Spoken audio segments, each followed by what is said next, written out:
pueden tomar su lugar. Antes que nada quiero darle gracias a Dios por todos los que estuvieron colaborando de tantas maneras con la celebración del aniversario.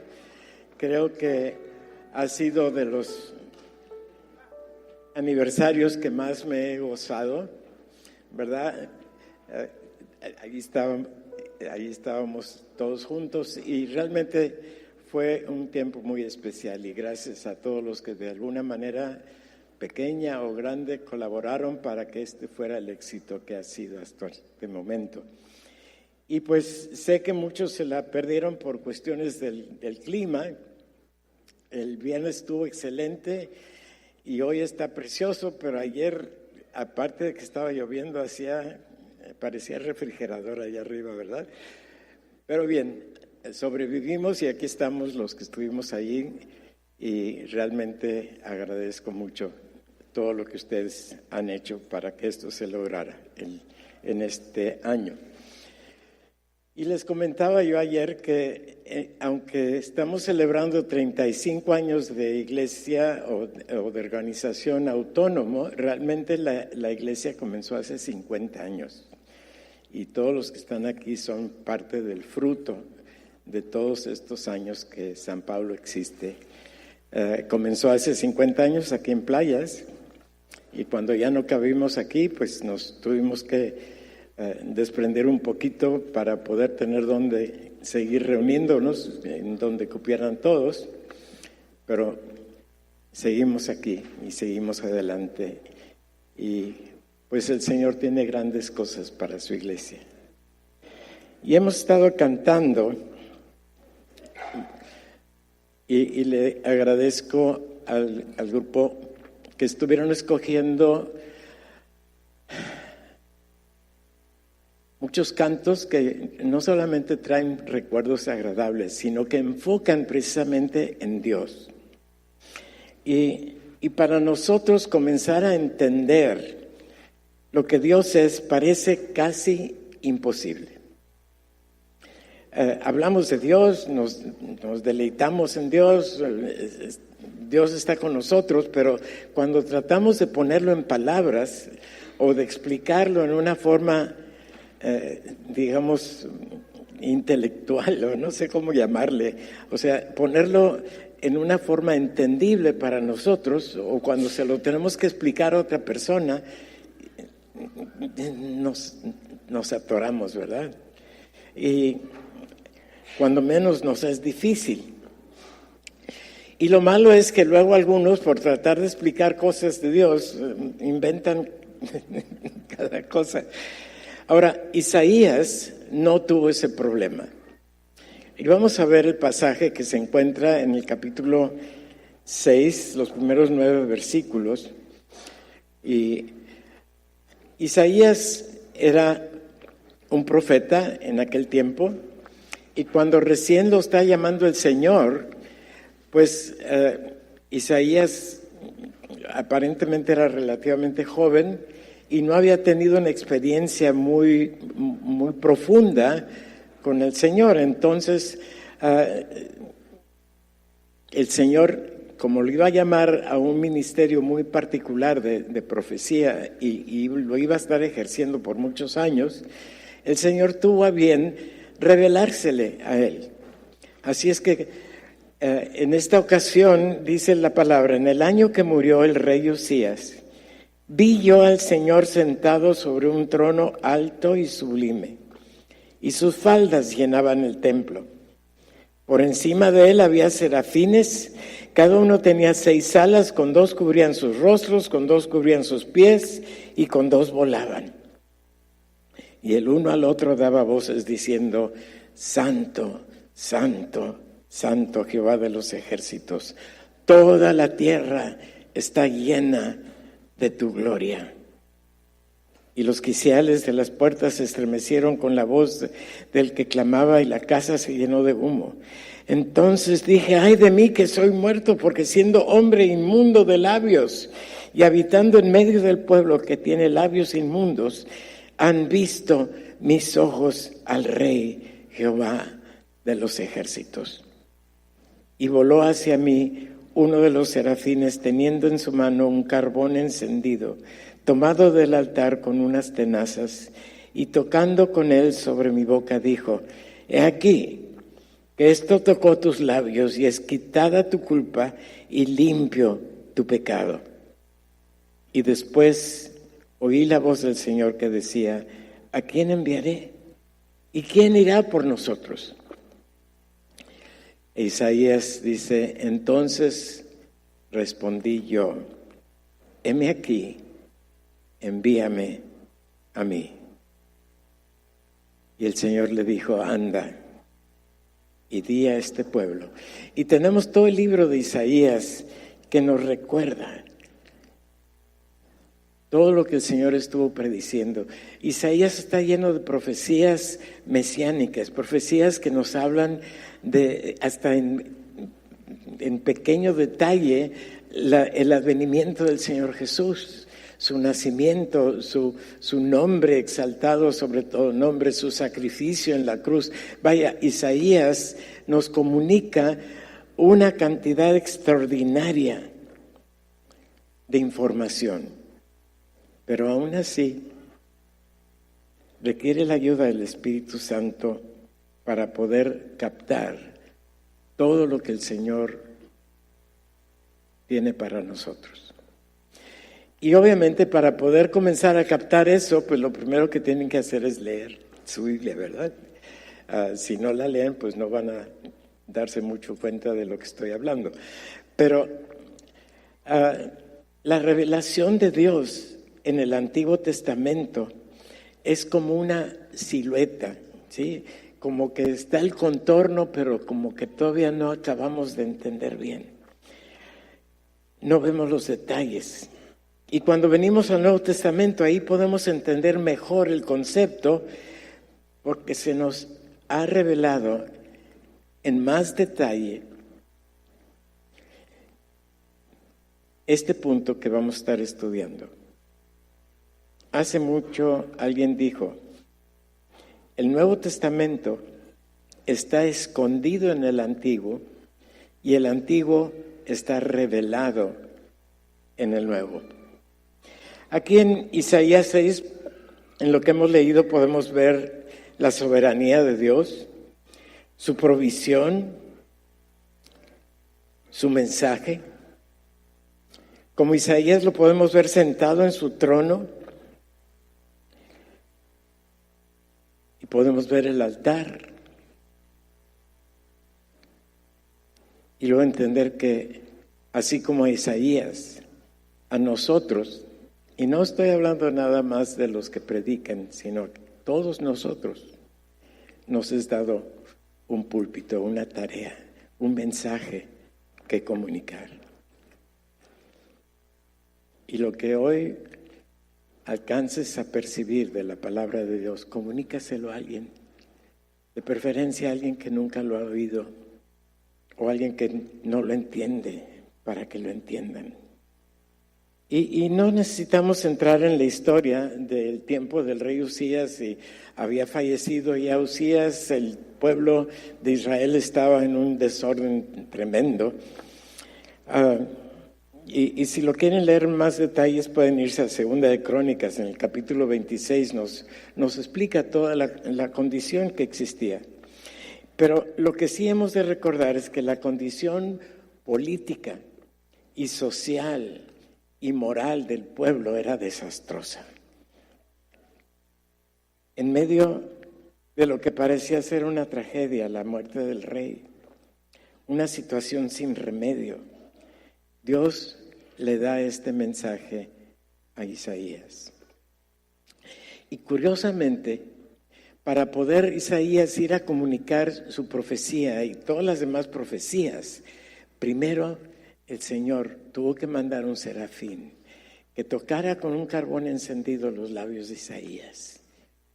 Y quiero decirte que si tú entregaste tu vida al Señor, más que un serafín, la sangre de Cristo te ha purificado a ti, a tus labios, para que hoy puedas tú comunicar el mensaje que Dios te está encargando, porque eres limpio en la sangre de Cristo. Amén. Denle un aplauso al Señor.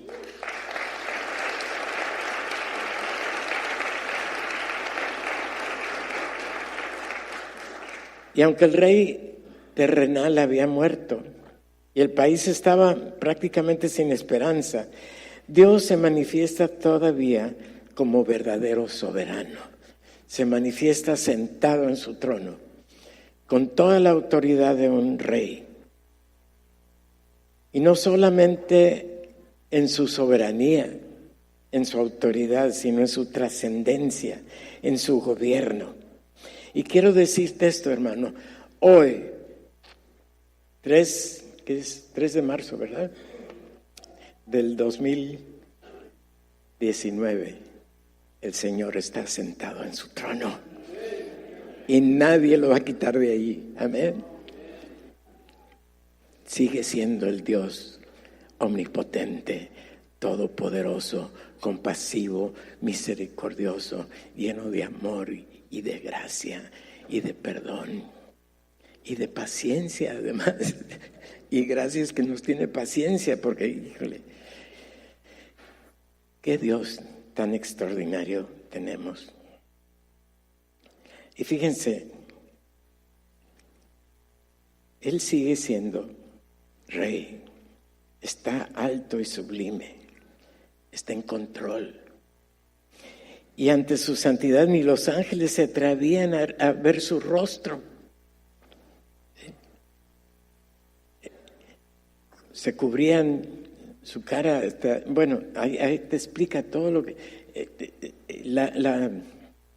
La actitud de aún de los serafines que no se atrevían a ver directamente al Rey sentado en su trono. Y cantan en este reconocimiento: Santo, Santo, Santo, alto y sublime, incomparable. Es bien conocido el significado. La palabra santidad quiere decir separación. Y Dios está superlativamente separado, superlativamente diferente, distinto, único, sin mancha alguna. Y quiero decirte algo que a veces se nos es muy difícil también explicar. El jueves en el grupo de hogar estábamos platicando y preguntábamos: ¿cómo entienden ustedes la Trinidad? Y más o menos todos dieron una buena explicación. Unos lo explicaban de una manera, otros lo explicaban de otra. Pero ¿realmente entendemos lo que es la Trinidad? Hablamos de Padre, Hijo y Espíritu Santo, pero esas son palabras de vocabulario humano para tratar de comunicarnos algo que está muy por encima de nuestro entendimiento. Y una de las cosas que tenemos que entender el día de hoy es que la Trinidad, miren, hay una herejía que se llama modalismo, que dice que Dios fue Padre en el Antiguo Testamento, Hijo en el Nuevo y ahora es Espíritu Santo. No, Dios es Dios antes, ahora y después. Y no lo podemos dividir en modalidades. O la operación de Dios se puede manifestar en diferentes formas. Y para explicarnos nos dice que a veces se comunica con nosotros como Padre, a veces se comunica como el Hijo, a veces se comunica como el Espíritu Santo. Pero eso no quiere decir que Dios son tres dioses. Es un solo Dios. Y me gusta mucho la seña de los que comunican en el idioma en señas. Y dice que Dios es Padre, Hijo y Espíritu Santo, pero un solo Dios. Hazlo conmigo: Padre, Hijo, Espíritu Santo, un solo Dios. Aleluya. ¿Sí? Y para nosotros a veces, hay veces que me preguntan, bueno, ¿y cuando hablo con Dios, le voy a hablar como Padre o le voy a hablar como Hijo? O ¿cómo le voy a hablar a Dios? Háblale a Dios como Él te dé a entender. Porque Él conoce nuestro corazón, conoce nuestros pensamientos, aún antes de que los tengamos. Y fíjense una cosa, aquí cuando Isaías está describiendo su visión, aquí Isaías está viendo también al Hijo, porque Dios no está dividido en partes. Ahí está Dios, Jehová de los ejércitos, sentado en su trono soberano. Al mismo tiempo, ahí está el Señor Jesús, porque el Señor Jesús también es eterno. Es Dios. Y dice la palabra que el Cordero de Dios fue seleccionado. Y en primera de Pedro dice que el Cordero de Dios fue seleccionado, determinado o designado desde antes de la fundación del mundo. O sea, el Padre, el Hijo y el Espíritu Santo siempre han sido Dios. Y van a seguir siendo Dios. ¿Y saben lo extraordinario? ¿Sabes dónde está?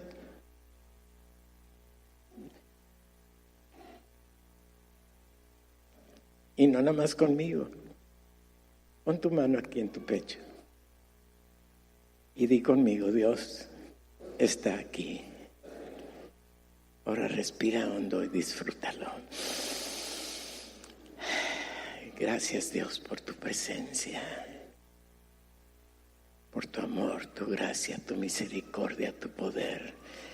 El poder que nos transforma, el poder que no nos deja igual que antes. Y fíjense una cosa extraordinaria. Si vemos ahí en Romanos, creo que no va a salir en pantalla, pero apúntenlo por ahí. Romanos 8:30 dice que el que nos predestinó, también nos llamó, también nos justificó, y termina el pasaje diciendo, y nos glorificó. Entendemos que la glorificación es lo que va a suceder en nuestros cuerpos cuando ya vayamos a ir a la presencia de Dios. Ninguno de nosotros está glorificado todavía, creo. Pero en lo que le concierne a Dios, ¿cómo nos ve Dios? Ya, trabajo terminado, transformación completa. Y dice Filipenses 1:6 que el que comenzó en ti la buena obra la va a perfeccionar. No te va a dejar a medias, porque estamos en Dios y Dios en nosotros. Eso no quiere decir que somos dioses ni que vamos a llegar a ser dioses, es que no se vayan por ese rumbo. Simplemente la presencia transformadora de Dios está en ti y te está transformando y está esperando que te dejes transformar. Así es que no le pongas obstáculos, disfruta. A veces, ay Señor, pero disfrútalo, porque es para tu propio bien. Y fíjese lo que dice el apóstol Juan ahí en el capítulo 12, versículo 41. Dice, hablando del Señor Jesús, dice, Isaías dijo esto cuando vio su gloria y habló acerca de él.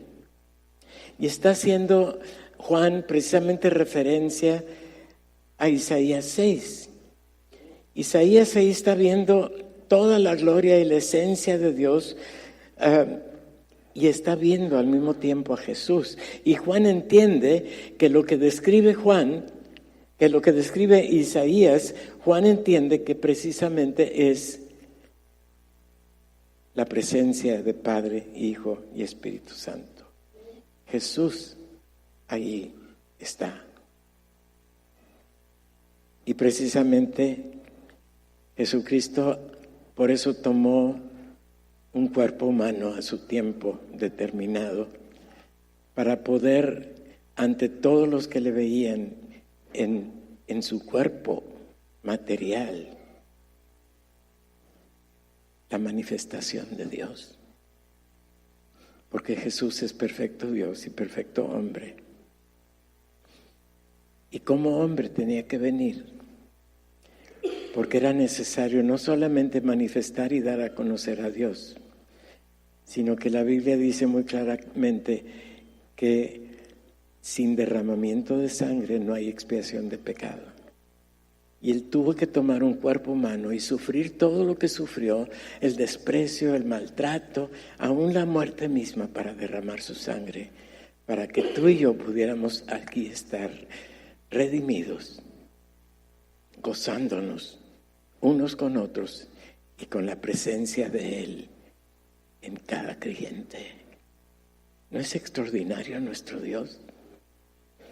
No lo podemos poner en palabras, pero sí. Toma aire otra vez y di gracias, Dios.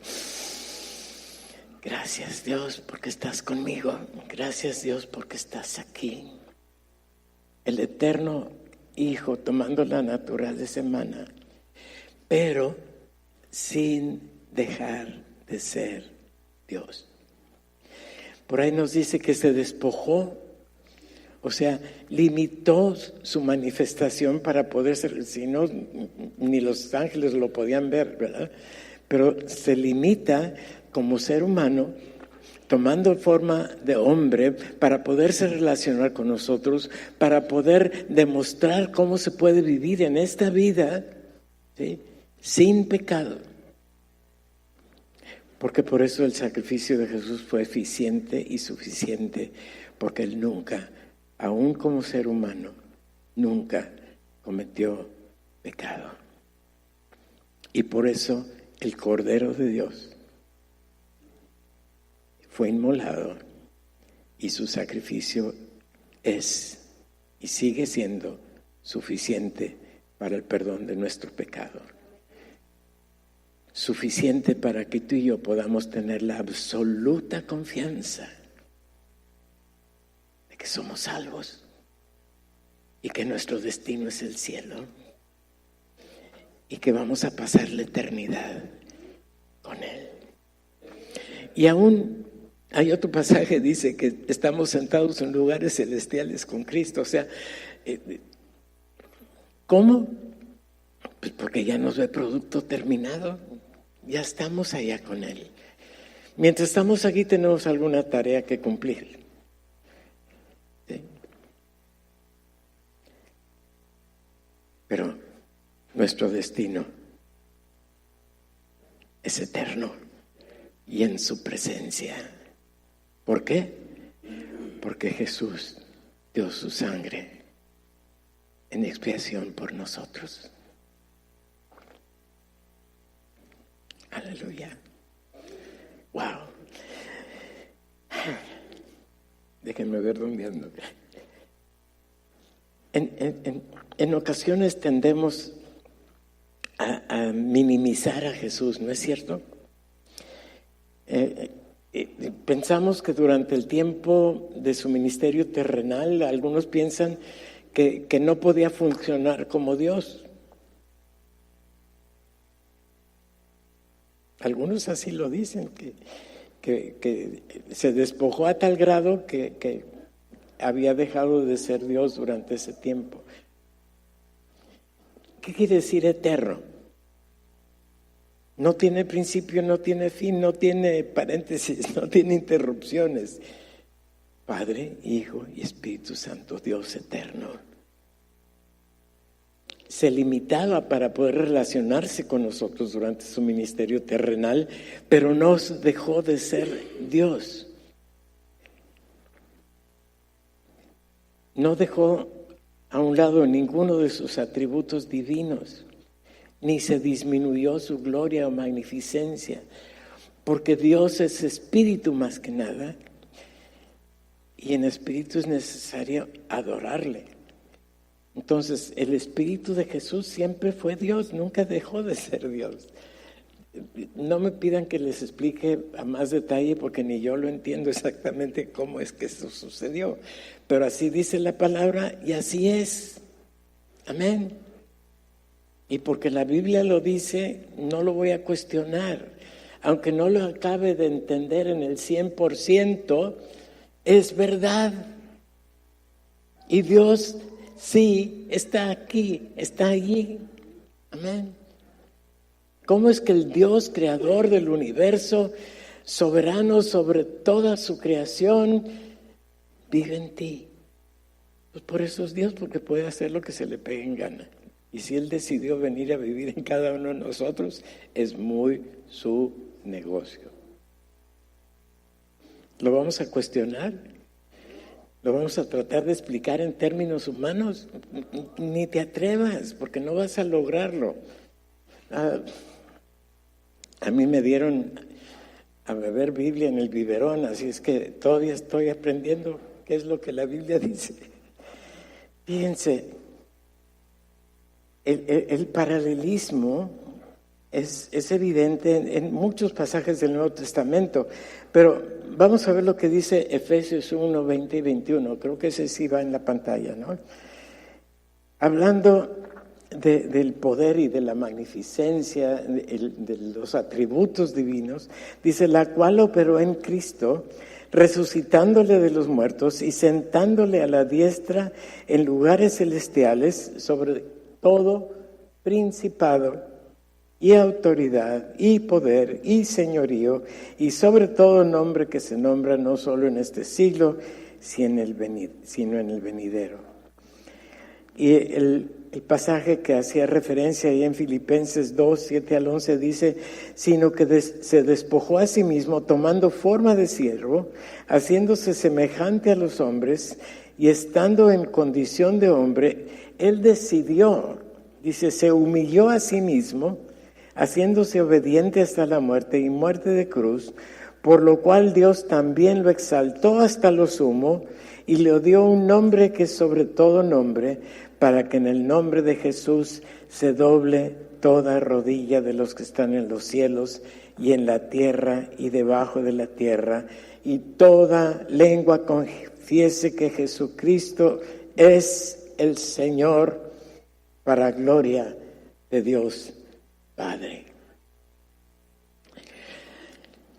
No sé si a veces has sentido el impulso de hincarte. Muchas veces durante la alabanza o en momentos muy especiales hasta se aflojan las rodillas, ¿no es cierto? Y qué triste que ya no nos hinquemos delante del Señor tan seguido como lo hacíamos antes. Antes lo hacíamos por regla o por rutina o por vete a saber qué. Pero si sientes ese impulso en cualquier momento, en tu casa, en la iglesia, nada más no cuando estés manejando, ¿verdad? Híncate, porque dice que toda rodilla se doblará. Y cuando menos, hazlo aquí adentro. Reconoce que Él es Dios eterno, todopoderoso. Amén. Sustentador, proveedor, lleno de amor y de paciencia y de misericordia y de gracia, y sobre ti la está derramando, momento tras momento, día tras día, situación tras situación. Miren, aquí nada más estamos de paso, y estamos aquí para cumplir el propósito por el cual nos tiene aquí. Y cuando termine el propósito de cumplirse, vámonos. Amén. Porque aquí estamos como misioneros con un mensaje que compartir. Fíjense, cuando Pedro reconoció a Jesús en Lucas 5, cayó humildemente a sus pies. Cuando Juan en Apocalipsis 1:17 contempla la gloria de Jesús, dice que cayó como muerto a sus pies. Isaías, en el capítulo que leímos, estando considerando, ve la gloria de Dios y tiene la misma reacción. Me hace pensar si ahora en el siglo XXI hemos reducido a Jesús a algo tan común de la vida diaria, que ya no manifestamos el mismo asombro. pero Él sigue siendo Dios. Y dice en 2 Corintios 3:18, fíjense qué es lo que está haciendo en ti, ¿sí? Y qué necesitas hacer para que logre su tarea. Dice, por tanto, todos nosotros mirando a cara descubierta, sin prejuicios, sin ideas preconcebidas, sin ideas equivocadas, viendo como en un espejo la gloria del Señor, somos ¿qué? Transformados. ¿Cómo? De gloria en gloria. O sea, cada vez vamos a estar mejor. Cada vez la transformación de nuestro ser va a estar más completa. Y un día espíritu, alma y cuerpo vamos a estar en la presencia del Señor perfectamente perfeccionados, transformados. ¿A dónde? A la misma imagen, a la imagen de Jesús. Él es nuestro modelo. Insisto, hay alguien allá afuera que dice que vamos a estar siendo transformados a ser dioses eventualmente. Eso es una blasfemia, eso es una herejía. ¿Sí?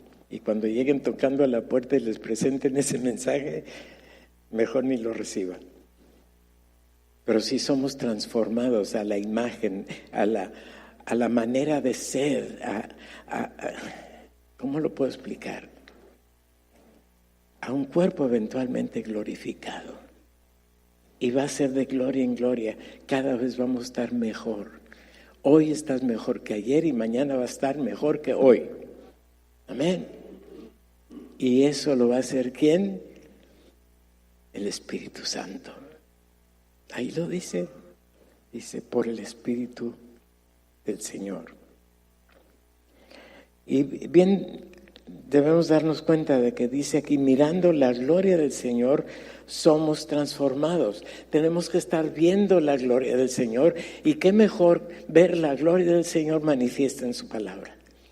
Entonces, métete a la palabra, métete a lo profundo de la doctrina, métete al conocimiento del Espíritu Santo, revelándotelo a ti en una forma personal, para que tú seas transformado de gloria en gloria. Y no le pongas estorbos al Espíritu Santo, porque a veces solemos decirle, déjame un ratito más. ¿No es cierto? Esto lo estoy disfrutando todavía.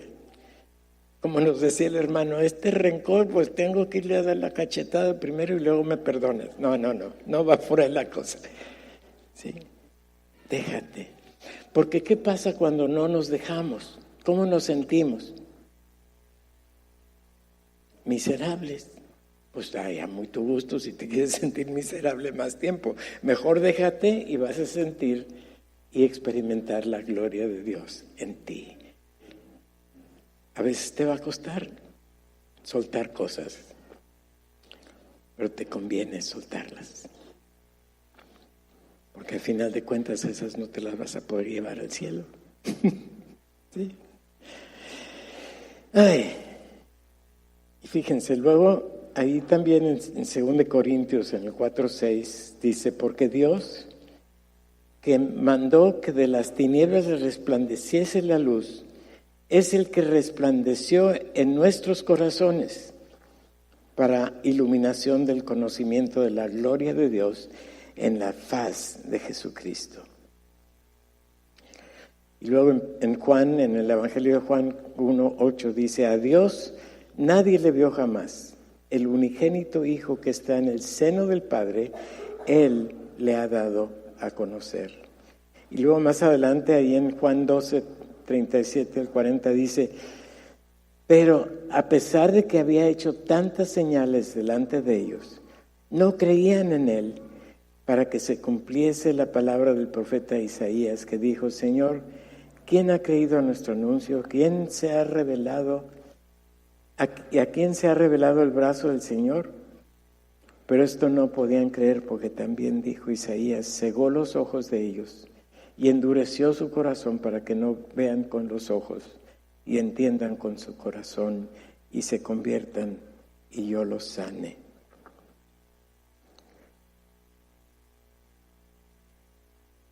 En primera de Juan 2:2 dice que Él, Jesús, es la propiciación para todos nuestros pecados, y no solamente los nuestros, sino los de todo el mundo. O sea que la sangre de Jesús fue eficiente y suficiente para el perdón de pecado de toda la humanidad, desde Adán hasta el último que haya de nacer. Pero tenemos que entender eso a la luz de Juan 3:16. Porque de tal manera amó Dios al mundo que dio a su Hijo unigénito para que todo aquel que en Él cree, tiempo presente, no se pierda, sino que tenga vida eterna. Y luego en el 18 dice, el que no cree ya es condenado porque no creyó en el nombre del unigénito Hijo de Dios. Esos son a los que se les ciega el entendimiento y prefieren quedarse como están y no reciben la sanidad que Dios está ofreciendo. Y aquí Juan lo aplica a Jesús. En Isaías 6 está hablando de Jesús en el trono, en el altar de sacrificio, en el púlpito, publicando su misericordia. Y tenemos que recordar que Dios está en su trono hasta el día de hoy. Sigue siendo soberano, sigue estando en control, y lo revela no solo en su soberanía, sino en su trascendencia. Alto y sublime. Ese es nuestro Señor. Ese es el que derramó su sangre por ti. El alto y sublime Dios Todopoderoso. Y podemos cantar santo, santo, santo, nosotros mismos, uniéndonos a los ángeles para expresar lo superlativo de su santidad. Y no hay nada que iguale en su poder y en su gloria, en su santidad, en su majestad.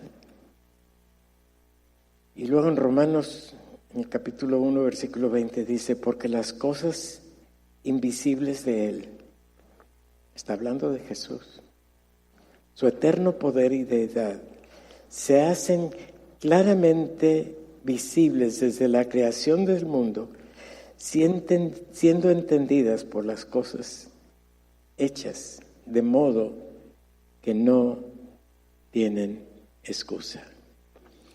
Los que deciden no creer es porque prefieren estar engañados por el enemigo en vez de creer en aquel que dio su vida por ellos.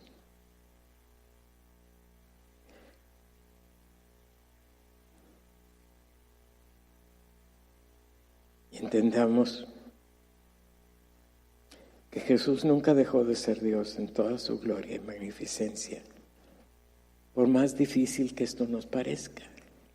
Sí, a su tiempo tuvo que adoptar un cuerpo humano para poder derramar su sangre, pero es Dios.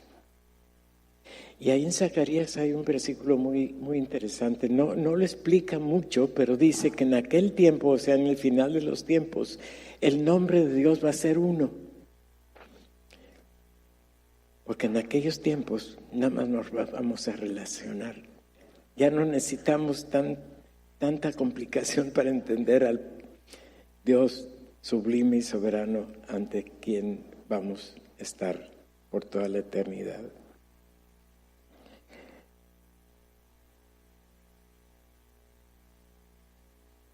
Y al ver su gloria,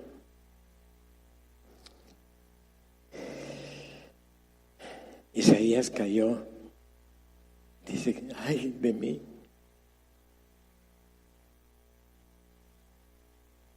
Ese mismo Dios es el que ahora vive en ti. y puedes disfrutarlo, porque ya has sido redimido en la sangre del Cordero, porque ya tu pecado ha sido limpio y perdonado. Ya no tienes por qué temblar como Isaías antes del carbón encendido que purificó sus labios.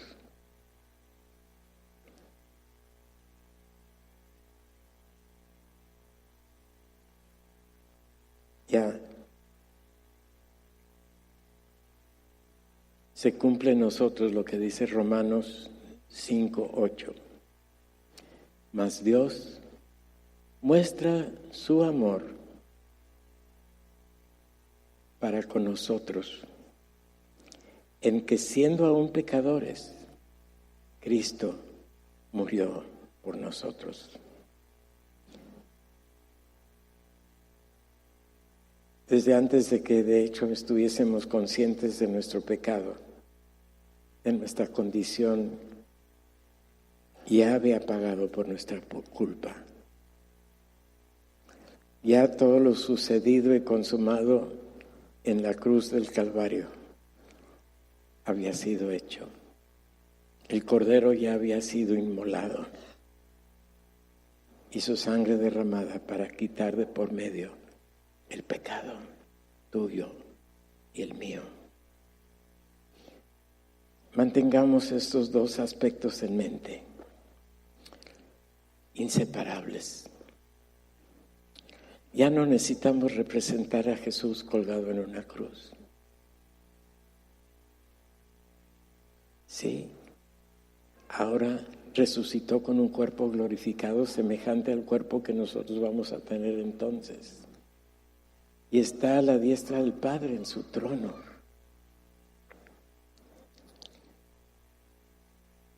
Podemos considerarlo como Cordero llevado a la cruz, pero al mismo tiempo considerar su soberanía y su sacrificio, al mismo tiempo en el trono como en el altar. Y unámonos a Juan, como él respondió cuando vio la visión de Jesús sentado en su trono. Y dice: digno eres de tomar el libro y de abrir sus sellos, porque tú fuiste inmolado y con tu sangre nos has redimido para con Dios. Es Apocalipsis 5, 19 al 13. Y nos has redimido para Dios de todo linaje y lengua y pueblo y nación, y nos has hecho para nuestro Dios reyes y sacerdotes, y reinaremos sobre la tierra.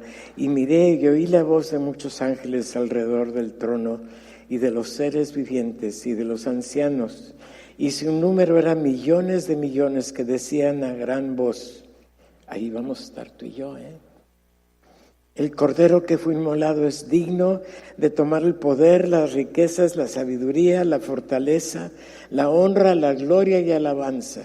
Y a todo lo creado que está en el cielo y sobre la tierra y debajo de la tierra y en el mar, y a todas las cosas que en ellos hay, oí decir al que está sentado en el trono y al Cordero sea la alabanza, la honra, la gloria y el poder por los siglos de los siglos. Sabes, hermano, Jesús es Rey y es Cordero, soberano y perdonador, lleno de amor, lleno de misericordia, manifestando continuamente su gracia sobre nosotros. Y ese Rey que vemos en el trono, ese Cordero que se presentó en el altar, es el que nos corresponde ahora proclamar y compartir con aquellos que todavía no lo conocen.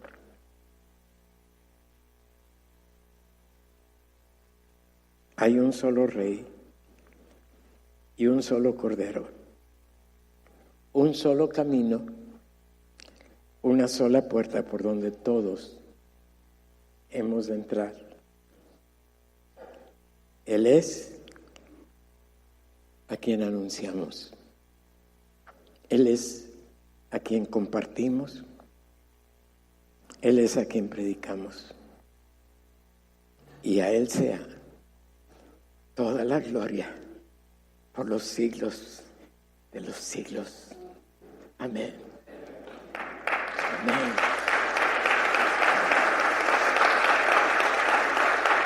Y ahora